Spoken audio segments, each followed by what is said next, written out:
Hello दोस्तों, स्वागत है आपका अपने YouTube चैनल द एग्जामिनर में। आज का टॉपिक हम लोग स्टार्ट करने चल रहे हैं संधारित्र में परावैद्युत का कार्य अर्थात फंक्शन ऑफ डाइलेक्ट्रिक इनकैपेसिटर। दोस्तों, इससे पहले हम लोग इस चैप्टर डाइलेक्ट्रिक एंड कैपेसिटर का लेक्चर नंबर 6 तक कंप्लीट कर चुके हैं। आज हम लोग बात करेंगे लेक्चर नंबर 7 में फंक्शन ऑफ डाइलेक्ट्रिक इनकैपेसिटर अर्थात संधारित्र में परावैद्युत का कार्य क्या होता है। दोस्तों, पिछले वाले लेक्चर अर्थात लेक्चर नंबर 6 में हम लोगों ने बात किया था दोस्तों, अगर संधारित्र के प्लेटों के बीच में कोई डाइलेक्ट्रिक मटेरियल्स क्या कर देते हैं, फिल कर देते हैं, भर देते हैं, तो उसकी धारिता क्या हो जाती है, बढ़ जाती है। तो वहां पर सिर्फ हम लोगों ने जाना था कि उसकी धारिता बढ़ जाती है। आज यहाँ पर हम लोग जानेंगे उसकी धारिता क्यों बढ़ती है अर्थात उसका कार्य क्या होता है। यहाँ पर सारी बातें बात करेंगे। तो दोस्तों आइए स्टार्ट करते हैं। होता क्या है एक्चुअल में, हम लोग जानते हैं कि देखिए इलेक्ट्रॉन, प्रोटॉन और न्यूट्रॉन, इन तीनों से मिलकर क्या बनते हैं, परमाणु बनते हैं। ठीक है, इन तीनों से मिलकर क्या बनते हैं, परमाणु बनते हैं। जैसा कि हम लोग यहाँ पर लिखते हैं, देखिए इलेक्ट्रॉन प्लस प्रोटॉन प्लस क्या, न्यूट्रॉन, ये तीनों अगर मिलते हैं तो किसकी उत्पत्ति करते हैं, एक परमाणु की। किसकी उत्पत्ति करते हैं, एक परमाणु की उत्पत्ति करते हैं। एक परमाणु बनता है और दो या दो से अधिक जब परमाणु मिलते हैं तो एक अणु की उत्पत्ति होती है। किसकी, एक अणु की उत्पत्ति होती है, एक अणु प्राप्त होता है। और दो या दो से अधिक जब अणु मिलते हैं, दो या दो से अधिक जब अणु मिलते हैं तो किसकी उत्पत्ति होती है, एक कण की उत्पत्ति होती है। किसकी, कण, मॉलिक्यूल्स की उत्पत्ति होती है। और बहुत सारे जब जो है कण मिलते हैं तो क्या, बहुत सारे जब कण मिलते हैं तो एक पदार्थ की उत्पत्ति होती है। और बहुत सारे पदार्थ जब मिलते हैं तो एक स्ट्रक्चर, मतलब कोई संरचना प्राप्त हो जाती है। जैसे हम लोग बात करते हैं इलेक्ट्रॉन, प्रोटॉन, न्यूट्रॉन मिले तो क्या बना, एक परमाणु बना। ये परमाणु मान लेते हैं कि आयरन का होगा, लोहे का होगा। तो बहुत सारे जब परमाणु मिले तो आयरन का एक क्या बना, वहां पर हम लोग कह सकते हैं अणु बना होगा। बहुत सारे अणु आयरन के मिले होंगे तो कण बना। और बहुत सारे कण मिलेंगे तो आयरन का पदार्थ बना। और फिर वह पदार्थ मिलकर जैसे जो भी हम लोग इंस्ट्रूमेंट बनाना चाहते हैं, आयरन के बहुत सारे इंस्ट्रूमेंट बनते हैं, तो वो सब सारे इंस्ट्रूमेंट बन जाते हैं। तो ठीक है, अब आइए हम लोग बात करते हैं यहाँ पर। अब बात करते हैं इलेक्ट्रॉन पर कैसा चार्ज होता है। तो देखिए इलेक्ट्रॉन पर जो है अगर बात किया जाए तो इलेक्ट्रॉन पर कैसा चार्ज होता है, निगेटिव चार्ज होता है। कैसा चार्ज होता है, निगेटिव चार्ज होता है, ये हम लोग जानते हैं। और प्रोटॉन पर कैसा चार्ज होता है, तो देखिए प्रोटॉन पर अगर देखा जाए तो प्रोटॉन पर पॉजिटिव चार्ज होता है। कैसा चार्ज होता है, पॉजिटिव, मतलब धनात्मक आवेश होता है। ठीक है, तो अब देखिए इलेक्ट्रॉन और न्यूट्रॉन पर कोई चार्ज नहीं होता है। ठीक है, अब यहां पर देखा जाए तो अगर एक परमाणु की अगर हम लोग संरचना के बारे में बात करें तो देखिए मान लेते हैं ये कोई यहाँ पर परमाणु है। यहाँ पर मान लेते हैं कोई परमाणु है। ये परमाणु के बीच अंदर क्या है, नाभिक है। नाभिक में क्या होते हैं, प्रोटॉन होते हैं। और इसकी चारों ओर क्या होते हैं, इलेक्ट्रॉन चक्कर लगाते रहते हैं। इसके चारों इलेक्ट्रॉन, बहुत सारी कक्षाएं हो सकती हैं, तो इसके चारों ओर क्या लगाते रहते हैं, इलेक्ट्रॉन चक्कर लगाते रहते हैं। राइट, तो अब देखिए नाभिक के अंदर क्या होते हैं, प्रोटॉन होते हैं जिस पर पॉजिटिव चार्ज होता है। और इसके बाहर क्या होते हैं, इलेक्ट्रॉन होते हैं। राइट, तो अब इसी प्रकार से हम लोग एक परिभाषा देंगे कि देखिए कोई पदार्थ कंडक्टर कैसे होता है और बैड कंडक्टर कैसा होता है, वो लेक्चर नंबर 1 में हम लोग बात कर चुके थे। वहीं पर बात किए थे इंसुलेटर क्या होता है अर्थात डाइलेक्ट्रिक मटेरियल्स क्या होते हैं, वो लेक्चर नंबर 1 में हम लोगों ने बात किया था। अब यहां पर बात करेंगे कि परावैद्युत पदार्थ। देखिए हमने कहा परावैद्युत पदार्थ के अणुओं के परमाणुओं में, परावैद्युत पदार्थ के अणुओं के परमाणुओं में इलेक्ट्रॉन जो होते हैं, ये इलेक्ट्रॉन जैसे मान लेते हैं परावैद्युत पदार्थ बहुत सारे रहेंगे, उसका एक हमने अणु लिया, इसकी परमाणु की बात किया तो इसके परमाणु में क्या होगा कि पॉजिटिव चार्ज और नेगेटिव चार्ज यहाँ पर है, मतलब ये प्रोटॉन है, ये क्या है, इलेक्ट्रॉन है। तो ये क्या होते हैं, दृढ़ता पूर्वक बंधे होते हैं। दृढ़ता पूर्वक बंधे होते हैं मतलब इलेक्ट्रॉन बाहर नहीं जाता है। ठीक है, ध्यान देना ये कंसेप्ट है। अगर ये कंसेप्ट आप यहाँ पर नहीं सीखोगे तो डाइलेक्ट्रिक मटेरियल का यहाँ पर फंक्शन क्या होता है वो समझ नहीं पाओगे। तो वीडियो में लगातार बने रहें ठीक है, पहले कंसेप्ट को सीखेंगे। हमारा उद्देश्य भी ये होता है कि कंसेप्ट को सिखाना, ठीक है, परिभाषा रटाना नहीं होता। परिभाषा तो इतनी बार हम बोलेंगे खुद ही आप रट लोगे। तो देखिए यहाँ पर एक बात यहाँ पर देखिए, तो ये क्या होते हैं, हमने कहा कि परावैद्युत पदार्थ के परमाणु, देखिए परावैद्युत पदार्थ के अणुओं के परमाणुओं में, ध्यान देना ये स्टेटमेंट आप लोग लिखेंगे, परावैद्युत पदार्थ के अणुओं के परमाणुओं में नाभिक से इलेक्ट्रॉन क्या होते रहते हैं, दृढ़ता पूर्वक बंधे रहते हैं, अर्थात इलेक्ट्रॉन छोड़कर नहीं जाते हैं, ठीक है। जबकि चालक पदार्थ में हम लोग जानते हैं इलेक्ट्रॉन क्या होता है, छोड़ के चले जाते हैं, ठीक है। अब देखिए जब इनको कहां पर रखा जाता है, आवेशित जो है संधारित्र के प्लेटों के बीच में रखा जाता है।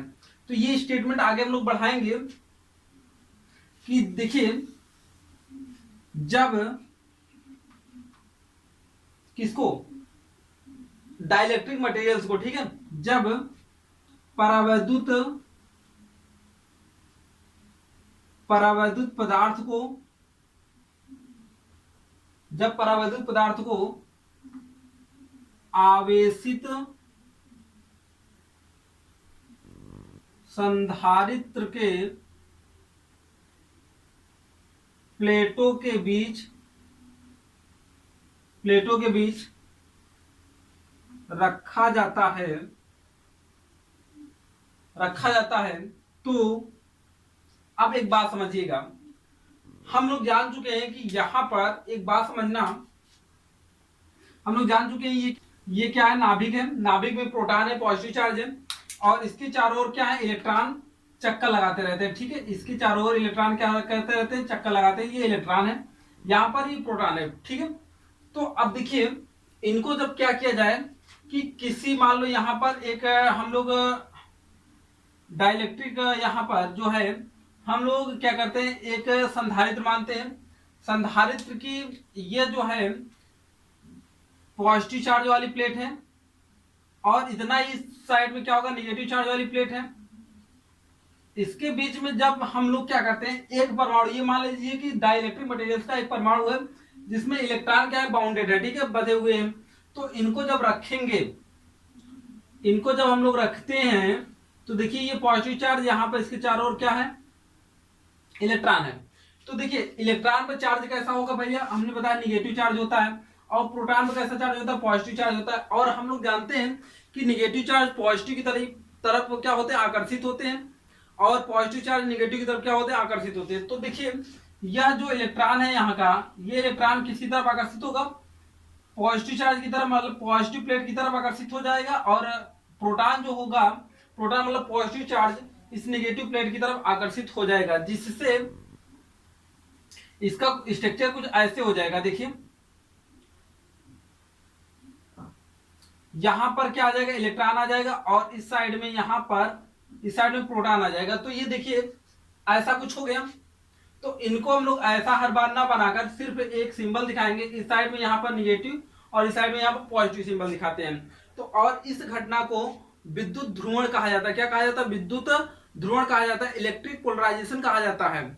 और इन आवेशों को क्या कहा जाता है, ध्रुवित आवेश कहा जाता है। क्या कहते हैं, ध्रुवित आवेश, पोलराइज्ड चार्ज कहा जाता है। ओके, तो देखिए ये बात आप मैकेनिज्म में समझ गए होंगे कि हम लोगों ने अभी तक क्या बात किया कि देखिए इलेक्ट्रॉन, प्रोटॉन और न्यूट्रॉन से मिलकर परमाणु बनते हैं, परमाणु से मिलकर अणु बनते हैं, अणु से मिलकर कण बनते हैं, और कण से मिलकर क्या बनते हैं, पदार्थ बनते हैं, और पदार्थ के बाद संरचना बनता है। और इलेक्ट्रॉन पर चार्ज निगेटिव होता है और प्रोटॉन पर पॉजिटिव होता है, ठीक है। और हम लोग बात किए कि संधारित करें परावैद्युत पदार्थ के परमाणुओं में, परावैद्युत पदार्थ के अणुओं के परमाणुओं में इलेक्ट्रॉन नाभिक से दृढ़ता पूर्वक बंधे होते हैं।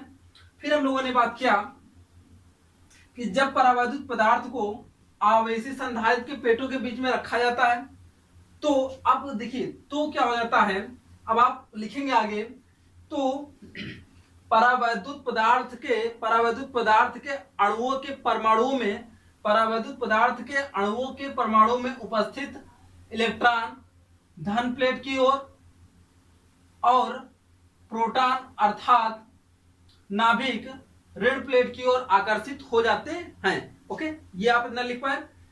फिर से सुनिए, परावैद्युत पदार्थ के परमाणुओं में उपस्थित, परावैद्युत पदार्थ के अणुओं के परमाणुओं में उपस्थित इलेक्ट्रॉन धन प्लेट की ओर तथा प्रोटॉन अर्थात पॉजिटिव चार्ज ऋण प्लेट की ओर आकर्षित हो जाते हैं, जिससे यह घटना क्या कहलाती है? वैद्युत ध्रुवण कहलाती है या विद्युत ध्रुवण कहलाती है। यह घटना क्या कहलाती है भैया? विद्युत ध्रुवण कहलाती है, विद्युत ध्रुवण कहलाती है।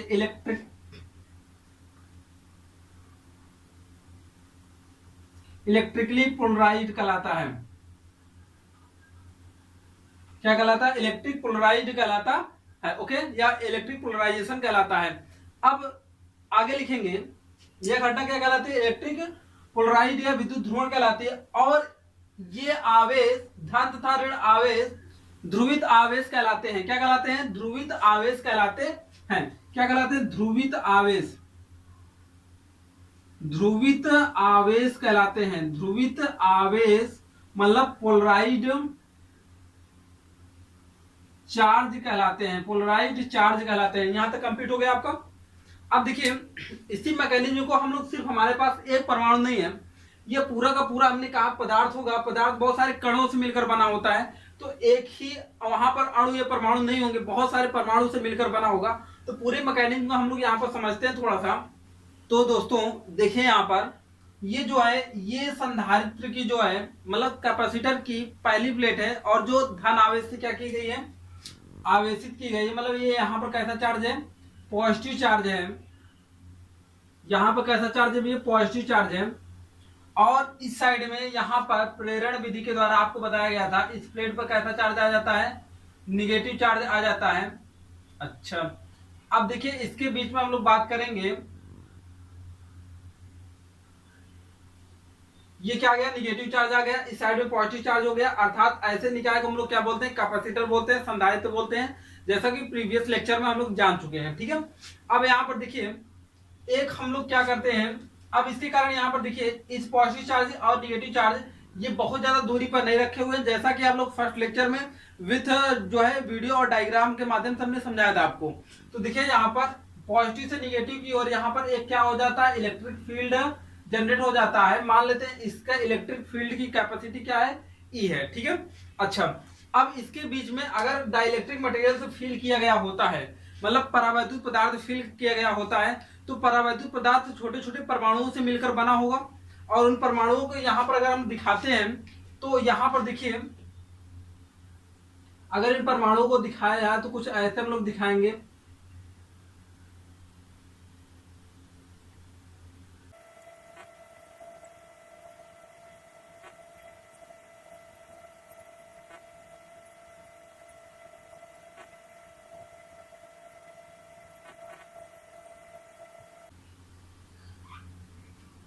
तो दोस्तों देखिए, यहाँ पर ये सारे क्या फिल किए गए? परमाणु फिल किए गए हैं, मतलब भरे हुए हैं। ये अर्थात ये क्या कहलाएंगे? पूरे जो है डाइलेक्ट्रिक्स कहलाएगा। क्या कहलाएगा? परावैद्युत कहलाएगा। तो इसके हम लोग दिखा देते हैं, यहाँ पर दिखा देते हैं। ये पूरा का पूरा एक परावैद्युत की ये प्लेट्स है। ठीक है, एक पट्टी है ये जो यूज की गई है। परावैद्युत की क्या है भाई? पट्टी है जो यूज की गई है। बहुत ये पट्टी बहुत मोटी नहीं होती, बहुत बारीक होती है, बहुत पतली होती है, लेकिन परमाणुओं से मिलकर बना होता है। परमाणु भी बहुत छोटे छोटे हैं, तो बहुत सारे परमाणु इसमें फील हुए हैं। जब इनको आवेशित संधारित्र के प्लेटों के बीच में रखा जाता है, जैसा कि आप लोग लिख चुके हैं, जैसे जब इनको आवेशित संधारित्र के प्लेटों के बीच में रखा जाता है, तो परमाणु में उपस्थित ऋण आवेश कहां पर आ जाएंगे? धन प्लेट की ओर आ जाएंगे, जैसा कि अभी हम लोगों ने यहाँ पर समझा था एक डायग्राम बनाकर। परमाणु में उपस्थित ऋण आवेश किधर आ जाएंगे? धन प्लेट की ओर। तो देखिए यहाँ पर ये ऋण प्लेट, ये यहाँ पर धन प्लेट है, तो ये निगेटिव चार्ज सारे कहां पर आ जाएंगे? इस तरफ। और पॉजिटिव चार्ज किधर आएगा? इस साइड में आ जाएगा। पॉजिटिव चार्ज इधर आ जाएगा, और इसी प्रकार से इसका भी ऋण आवेश इधर इधर, और ये इस साइड में देखिए। तो इस प्रकार से ये पूरी फिनोमिना क्या हो जाती है? इसी प्रकार से बन जाती है। और इसे हम लोग क्या कर देते हैं? ऐसे फील कर देते हैं। और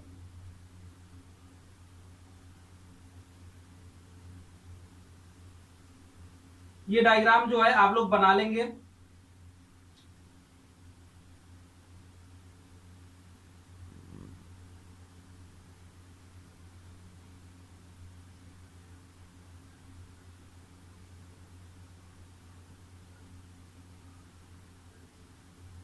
देखिए फिल हो गया। तो मतलब अब आप लोग देख रहे होंगे कि इस साइड में पॉजिटिव चार्ज की तरफ क्या हो गया है, ऋण आवेश आ चुका है, और उस साइड में धन आवेश आ चुका है। और ये पूरा का पूरा मतलब ये इस घटना को क्या कहा जाता है, वैद्युत ध्रुवण कहा जाता है, इलेक्ट्रिकली पोलराइज्ड कहा जाता है, इलेक्ट्रिकल पोलराइज्ड कहा जाता है।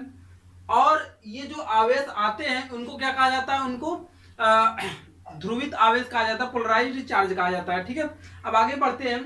तो अब इसके कारण यहाँ पर देखिए परावैद्युत पदार्थ जो होता है, परावैद्युत पदार्थ में ये परमाणु एक दूसरे से क्या होते हैं, कनेक्ट होते हैं, जुड़े हुए होते हैं। हालांकि यहाँ पर दूर दूर थोड़ा दिखाया गया है, बहुत ज्यादा जूम करके बताया गया है आपको, लेकिन ये एक दूसरे से देखिए परमाणु को दिखाई नहीं देते, तो परमाणुओं से मिलकर अणु बनते हैं। तो ये अणु क्या होते हैं, आपस में पास पास चिपके होते थे, ये परमाणु भी आपस में क्या होते हैं, चिपके रहते हैं। तो अब देखिए यहाँ पर positive negative, negative positive, positive negative एक दूसरे से अल्टरनेट क्रम में जुड़े होने के कारण यहाँ पर अगर बात किया जाए तो प्रत्येक स्थान पर आवेश का मान क्या होता है, शून्य होता है। अर्थात औसत आवेश क्या होता है, इसका शून्य होता है। क्यों?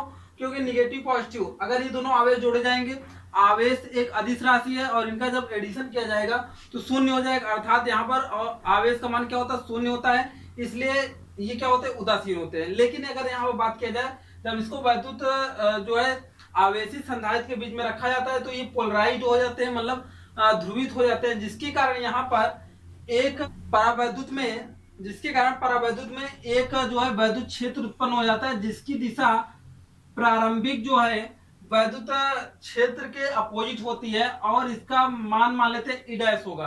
क्या होगा, ई डैश होगा। तो अब देखिए वैद्युत क्षेत्र इस डायरेक्शन में जो पहले इस प्लेट और इस प्लेट के बीच में था। अच्छा, और इस जो है परावैद्युत पदार्थ के कारण वैद्युत क्षेत्र की तीव्रता इस साइड में हो गई है। तो अगर वैद्युत क्षेत्र की तीव्रता क्या है, एक सदिश राशि है, अगर दिशाएं अलग अलग हैं तो वो क्या हो जाती है, टोटली घट जाती हैं। अब अगर हम लोग बात करें तो वैद्युत क्षेत्र की तीव्रता क्या हो चुकी है एक प्रकार से, हालांकि ई डैश का मान ई की अपेक्षा कम होगा, ई की अपेक्षा क्या होगा, कम होगा। लेकिन अगर टोटल परिणामी वैद्युत क्षेत्र की तीव्रता बात किया जाए तो यहां पर अगर परिणामी वैद्युत क्षेत्र की तीव्रता बात करें,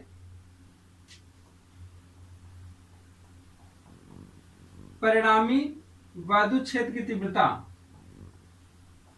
वैद्युत क्षेत्र की तीव्रता घट जाती है। क्या हो जाती है, घट जाती है, अर्थात डिक्रीज हो जाती है। तो डिक्रीज होने पर अब देखिएगा यहाँ पर एक फॉर्मूला हम लोग जानते हैं। तो अगर परिणामी वैद्युत क्षेत्र की तीव्रता डिक्रीज होती है, अगर इन प्लेटों के बीच की दूरी अगर हम लोग स्मॉल डी मान लें, क्या मान लें, स्मॉल डी है, तो एक बात हम लोग यहां से कह पाएंगे, देखिए E equal to V upon D, V upon D. हमने देखिए प्लेटों के बीच की दूरी को ना तो कम किया ना तो ज्यादा किया है। अब क्या हुआ है कि प्लेटों के बीच की दूरी सेम है, लेकिन यहां पर जैसे ही हमने परावैद्युत पदार्थ को फिल किया वैसे ही ई का मान क्या हो गया, घट गया। ई का मान घटा, अर्थात इसको कांस्टेंट बनाएंगे। जैसे पिछले लेक्चर में हम लोगों ने आवेश को कांस्टेंट बनाया था, यहां पर किसको बना रहे हैं, डी को कांस्टेंट मान रहे हैं। क्या मान रहे हैं, कांस्टेंट मान रहे हैं। अगर इसको कांस्टेंट मान रहे हैं तो ई के बढ़ने पर वी बढ़ेगा और ई के घटने पर घटेगा। तो ई घट रहा है, E is the directly proportional to V, अर्थात ई के घटने पर वी का मान भी क्या हो जाएगा, घट जाएगा। ठीक, ये बात समझ में आया। तो हम लोग कह सकते हैं अगर ई का मान घटा तो वी का मान भी घट गया होगा। अच्छा, तो अगर v का मान घटता है, तो प्रीवियस लेक्चर में हम लोगों ने बात किया था, अगर v का मान घटता है तो उसे v के मान तक पहुंचाने के लिए और आवेश दिया जा सकता है, अर्थात संधारित्र की धारिता बढ़ाई जा सकती है। ये बात हम लोग किए थे। तो यही बात यहां पर देखिए, अर्थात हम लोग कह सकते हैं, अर्थात v का मान घटने पर, अर्थात v का मान घट जाता है, लिख सकते हैं, अर्थात v का मान क्या हो जाता है, ये घट जाता है। अगर v का मान घट जाता है तो अगर V का मान घट जाता है तो संधारित्र की धारिता क्या हो जाती है, बढ़ जाती है। अर्थात